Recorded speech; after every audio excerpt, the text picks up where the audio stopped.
Welcome to Fly on the Wall podcast. I'm your host, Chris Sonksen, CEO and founder of Church Boom. Here you get to sit in on a live coaching session as I coach pastors through the ministry challenges we all face.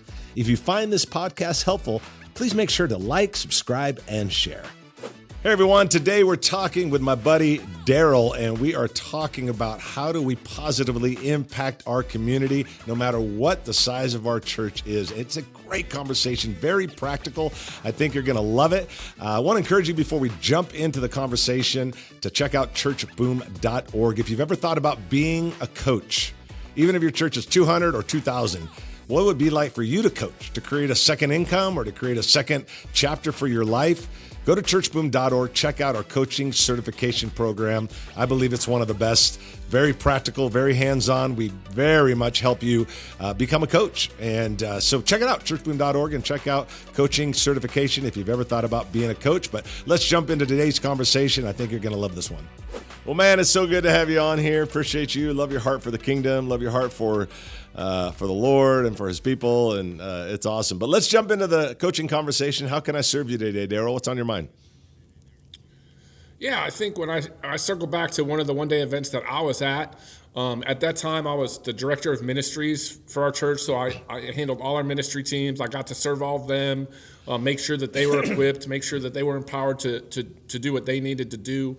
In that particular event, you spoke about mission critical. Right? Identify what your three things are that only you can do. And so together as a team, we identified what our lead pastor's mission critical was. Like, hey, what are the things that he has to do that nobody else can do? And then as a number two, as his right-hand guy, what are my mission criticals? What do I need to do to lighten his load?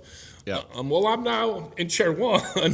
And so my question for you is as a church planter, we're getting this thing off the ground. What would you say to a church planter? Like, hey, you're the lead pastor, you're the visionary, you're the planter. In the first 2 to 3 years, what are your mission criticals as the plant pastor? Yeah, as planning a church, which I've done, and I'm the founder of South Hills Church, so we've done several plants. It's a little different, definitely not a little different, a lot different in that because you're playing every single role. So you're kind of revitalizing a church, you're planting a church, however you want to say it, you are playing a different role. You are playing multiple hats, and mission critical can get a little blurry because of the because of the so many things that you're doing and so many places that you're functioning in. So I think it's important for you to look at is the primary thing you want to do in your church is a couple things. First, where I would be focusing first of all in trying to create critical mass. I don't know what the size of your church is or whatever, but what you want to do is know that, man, I've got to get this thing up to a certain level. And just knowing that, and we'll get to some details on that, but sometimes I think guys open up a church and then kind of hovers in a very low number for a year, 2 and 3 years. And the thing that they don't understand is church is kind of like wet cement, eventually becomes concrete. And the longer you stay at a certain number or a certain place, the harder it is to break through. So you don't want to stay there. You want to be able to climb. So the things that I focus on is when I'm talking about the overall church as a whole in church planning, I tell people all the time, look, man, first-time guests at your church don't come with mercy, they come with judgment. So make sure that, man, you are putting on an amazing experience every Sunday. God's presence showing up, you're prepared, the worship's the best it can be, you've got people in place. Like, it's a great experience. And I think that's where you're at. Very different when your church starts growing. But right now it's like, man, I got to make sure you're the guy. I got to make sure that Sunday is running and it's running efficiently. Secondly, after the Sunday, I'd start looking at my strategies, man. Am I developing the right strategy? Like, how do we develop leaders? How do we take people that came to the church for the first time? How do we move them down the path of engagement and get them involved in the life of the church, serving and all that? Those are the things that I think that if I were you, I would be looking at. Again, to kind of reprise, we want to make sure that the critical mass is there. That's your focus when you're starting a church. You're not like, oh my gosh, I got to worry about all this stuff. We got to get to critical mass. We've got to make sure that we got strategies in place. How are we going to develop leaders? How are we going to develop volunteers? How are we going to get people engaged into the life of the church? Man, those are the things overall that you need to be focusing on, because right now it's all about gaining momentum. So it's putting on a great Sunday experience for sure. It's creating momentum for sure. But you also have to think about the strategy. Find the best strategy that you can. Like, how do we get people from here? How do we follow up with our guests? How do we follow up with who's bringing the first-time guests? That's important, separate thing.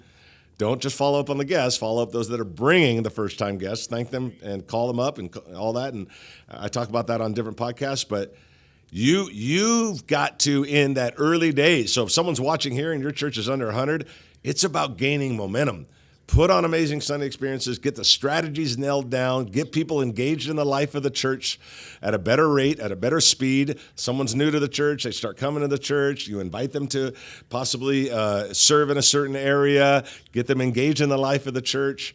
That is in my opinion, that is your mission critical, because you've got to get momentum going. When a church launches and it stays 30 or 40, man, I'm telling you, by year 2, by year 3, it becomes very difficult to break that pattern and start growing again. So, again, now if you were a church of 500 and you've been at the church for 7 years, this is a totally different conversation. But when you got to create momentum.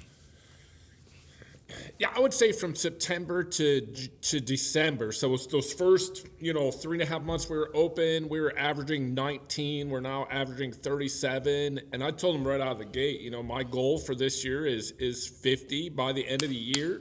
Maybe that needs to be higher. That was 167% growth going from 19 to 50. And so maybe I need to look at that and raise that number even more, because we're already averaging 37. And it's only April. Right. And so... Good. Well, look at that. Focus on that. Remember, the longer you stay at a number, the harder it is to break through. Always remember, cement is turning into concrete. Just remember that. And the longer you stay, it's going to turn into concrete. So you want to keep it moving. The only way cement doesn't turn into concrete is if it keeps moving. The way it turns into concrete is when it just settles and no one touches it. You got to keep the cement moving upwards. That's what you're trying to do. And so that's where I'd be focusing my energy if I were you. Yeah, I like it. Yeah. And that actually leads great into my second question, right? Is everybody that knows you, anybody that's seen Church Poom, knows that you're passionate about helping churches grow, right? Yep. And so what I kind of want to talk about a little bit, though, is the distinction between numerical growth and spiritual growth, right? And so what are some of the metrics that we can look at? Obviously, I can count the people in my sanctuary to see if we're numerically growing. I can count dollars to see if I'm financially growing. But what are some of the metrics that we can look at, knowing the whole reason we do this is to make disciples, to fulfill the Great Commission? So what are some metrics we can look at to identify spiritual growth? Yeah, that's great. Well, that is always a question. I feel like it's kind of a continual sort of revisited question. Because you can have someone that is giving and tithing and not serving the Lord. You can have someone in a small group that isn't serving the Lord. You can have that. The only way I know to do that, that I've seen helpful, is take, whoever, Joe and Linda, and say, okay, they've been coming to the church. Have they taken steps? Hey, they're starting to give a little bit. Okay, that's a step. Maybe they're not tithing. Next year, they're starting to tithe. They got into a group. They're starting to serve. They're showing up more often. It's a matter of looking at spiritual habits that create growth. It doesn't assure it, though. You can do all of that and still be far away from God. No question about it. But the only thing that I've ever looked at and the only thing that I've ever measured is I don't measure so much the finances, because that can be skewed by 5 people in the church. What I want to know is I want to look at Joe and Linda and go, Are they increasing their giving? Are they increasing their serving? Are they increasing their groups? Did they get involved with our discipleship thing? Did they show up to that worship night? It's tracking this list to say, are they moving upward? And again, they can move upward in the habits, but not change their life. That can happen. And because no one really knows the heart of man except for God. And so we're not going to know whether Joe and Linda are really growing. All we can do is put them on the pathway to growth. That's all we can do. Just put them on the pathway to growth and make sure they're growing in those areas. And I do think that's important. You mentioned finances, and I talked to a lot of pastors about that. I personally don't look at everybody's personal finances, but I like to know, like, say the church is running 200 people. I like to know how many people are given this much, how many people are given this much, how many people are given this much, not specific names. Next year, I want to compare that and go, is this the same percentage? If it's the same percentage, I haven't matured anybody. I think there's things you can look at that you can really challenge yourself on. It's not just the dollar you're looking at. You're looking at the percentage of people to know, am I really moving people into their spiritual journey or am I not? And those are the things that I would look at, those spiritual habits. Yeah, I love that. No, I love that. Yeah. We talk about serve team, right? That's an indicator right there. Right. Are you taking ownership of your church? Are you jumping in? Are you getting involved? And we believe that, if you give somebody a sense of ownership, then they're going to do it a whole lot better if they're renters. Right. Yep. And so, because they take pride and they take ownership, and they want to participate, and they want to do it well. There's a different level of stewardship that's involved. And so, and we're seeing that. We're seeing some first-time guests bring first-time guests the following week. We're seeing people that have been here for 6, 7, 8 weeks jumping in, wanting to be on a serve team. And so hearing those things excites me a little bit because I'm seeing some of those things happen in the first 6 months that we've been open. So that's awesome. I appreciate that. I love that. Well, what else is on your mind? Anything else?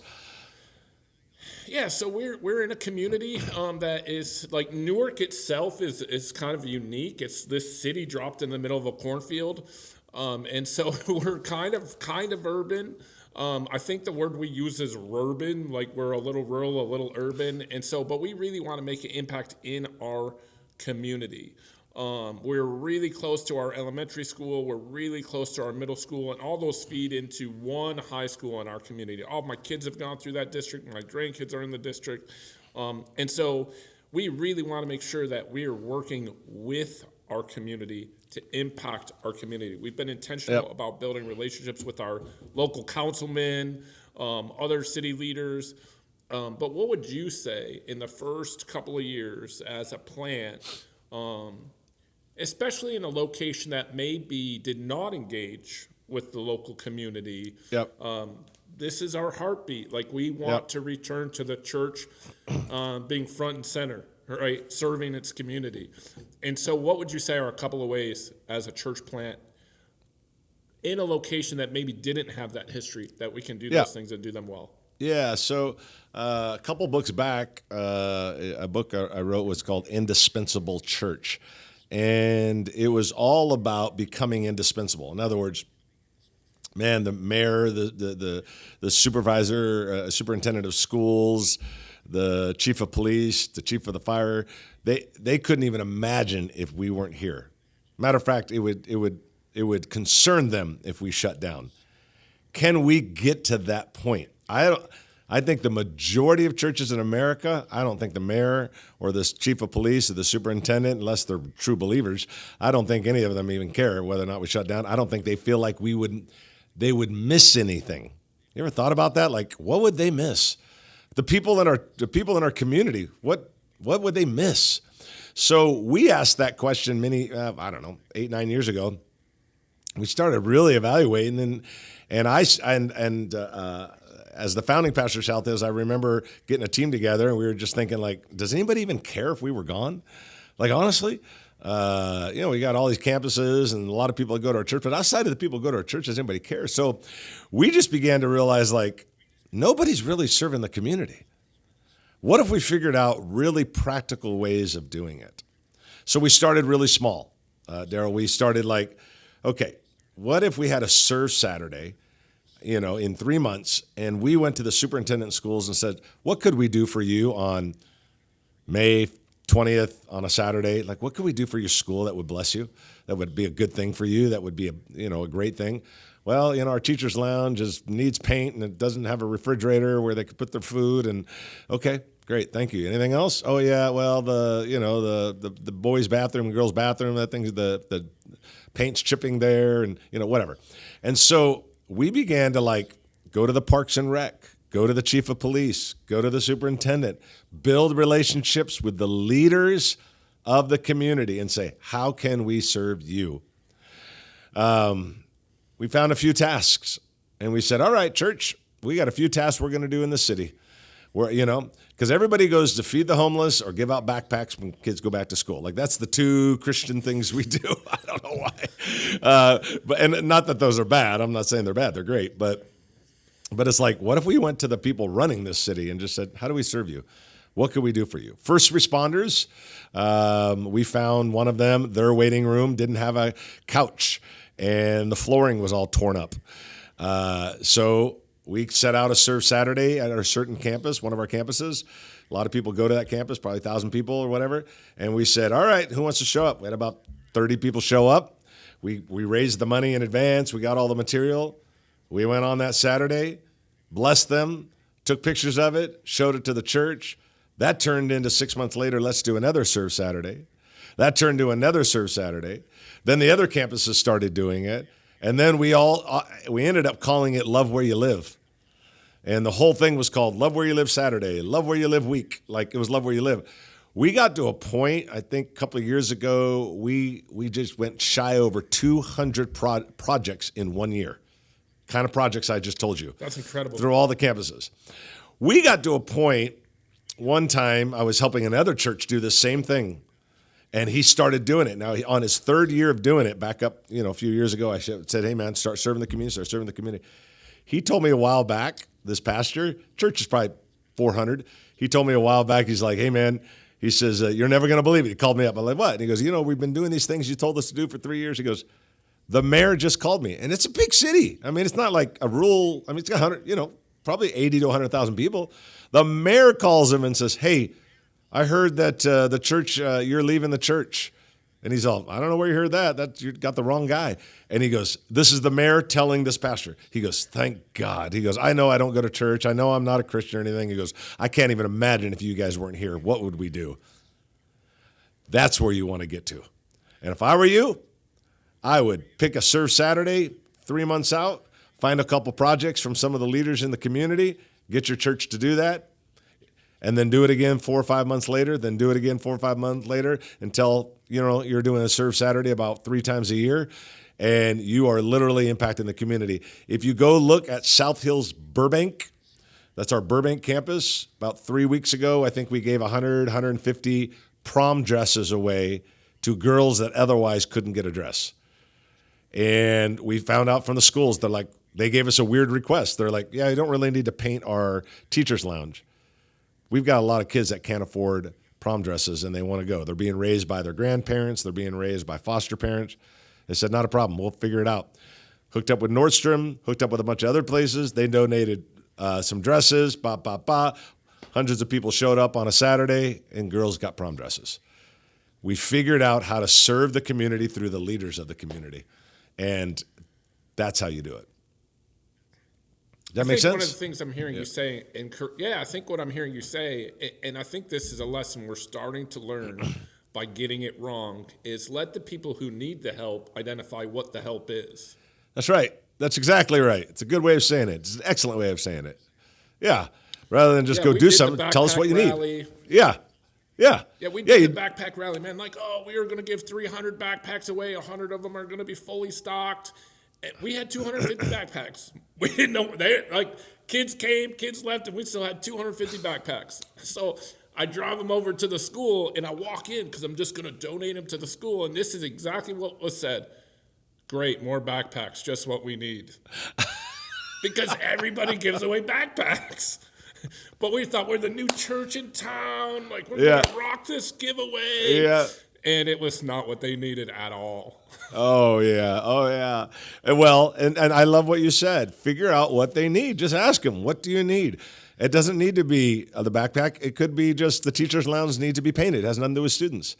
But man, when you do that, there was a school, very rundown, a couple of years ago, rundown, a lot of, just they're not getting the funding they need. Teacher's lounge was a mess. The refrigerator didn't work. The little TV didn't work. The couch was a mess. Their tables and everything was a mess. And they said, we told them it was like a week they were closed or whatever. So the team went in on a Thursday, and they were done by Saturday. And they had a little grand opening of the new teacher's lounge. Everybody loved it. When the principal walked in, we have it on video. She's crying. She hugs the campus pastor that oversees that campus for us and says, "No one has ever done anything like you guys do. You're always here for us." That's it. You start doing that, and when anybody, I'm telling you, they'll start spreading the word. Teachers know, firemen know, police people know, mayor and everybody he influences know. That's the church that cares. And when anybody has a crisis, they're going to run to you. It'll grow your church. And it's ironic that when I tell people, hey, if you really want to stand out in your community, serve the people. It should be what we're all doing. But it's funny that that's the way we stand out. I'm like, the nice screen and the beautiful lighting, that's all wonderful, and I love that kind of stuff. Believe me, I do. However, if you really want to stand out in a city, just serve the community. Find out what they need and fill it. Here's the phrase we say: find a need and fill it. That's it. Just find a need and fill Pretty it. simple. That's it. Just find a need and fill it, and that's all you got to do. And it can work. So, man, I hope that's helpful to you. I hope this has all been helpful to you. Yeah, absolutely, man. Thank you so much for giving me this opportunity to spend some one-on-one time with you. Like I said, been to many one-day events. This is our first opportunity to really chat at this level, and I'm just so grateful for it, man. Thank you so much. Absolutely. Anything we can do for you, anything I can do for you, you know how to reach us. We're here to help. We're here to serve. We just want to come alongside you and help you win. So thanks for being on today, though, man. I appreciate it, buddy. Absolutely. It was my pleasure. Thanks, Pastor Chris. All right. Have a good day. Bye-bye. Hope you enjoyed today's conversation with Daryl, and also want to just remind you to check out churchboom.org. We talked about at the beginning of the podcast, if you've ever wanted to be a coach, now's the time. Possible second income, possible second chapter for your life. Go to churchboom.org. Check out our coaching certification program. We will help you become the coach that you want to be and that you believe God's called you to be. So make sure you check that out at churchboom.org, and we will see you on the next Fly on the Wall podcast.